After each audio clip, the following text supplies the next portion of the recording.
Shalom, everybody. Rabbi Edelstein here with this week's installment of Rabbi E in 3, brought to you as always by MEOR DC. And on behalf of MEOR DC, I invite you to join us for a Shabbat dinner tonight, Friday, November 8th, 7 p.m. at GW, Marvin Center, room 405. Italian food will be served, God willing. What could be better on a cold DC night than warm Italian food and a warm MEOR Shabbat atmosphere? I was speaking to a group of students last night, actually not at GW, at AU, wonderful students, wonderful school, American University. And I threw out the question, why do you think we are sent challenges, trials, tests in this world? Why are we tested in this world with different difficult situations? And right away, without missing a beat, one of the students said, with a little bit of an ironic knee-jerk response, because we're supposed to grow from them, right? And that wonderful student had actually probably heard that from other rabbis' sermons in the past or whatever, or self-help books. He's right.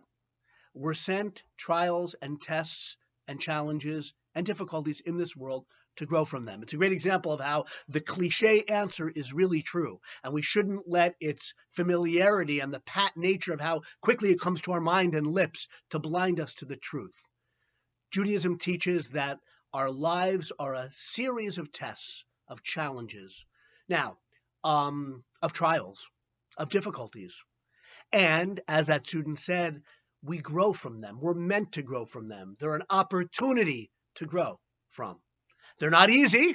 And someone else in the group, another great student, was having difficulty with the idea articulated by the great Rabbi Moshe Chaim Luzzatto, great Jewish rabbi, ethical master in the book Path of the Just. He says, Kol inyanei ha'olam nisyonot heim la'adam. Everything in this world in our lives are tests, nisyonot. We'll get to that word in a second for us.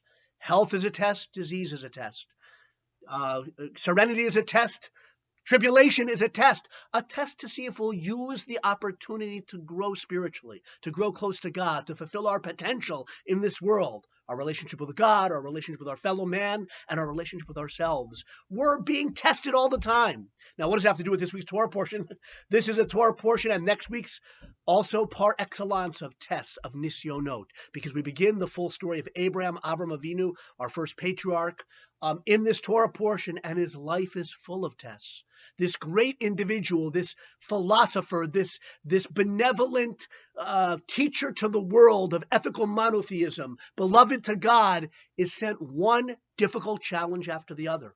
In this week's Torah portion, he's asked to leave his homeland to go to an unknown land, Canaan, future land of Israel, to spread the word there. He and his wife, beautiful and wonderful wife, Sarah, are childless for decades. That's a test. When they get to the land of Canaan, there's a famine there, and they don't know what to do. They go to Egypt.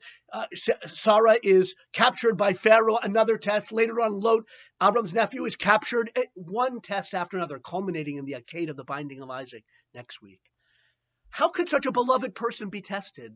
I guess the answer is because he was beloved, and because the purpose of a test is to bring out, Nachmanides says, our potentiality into actuality.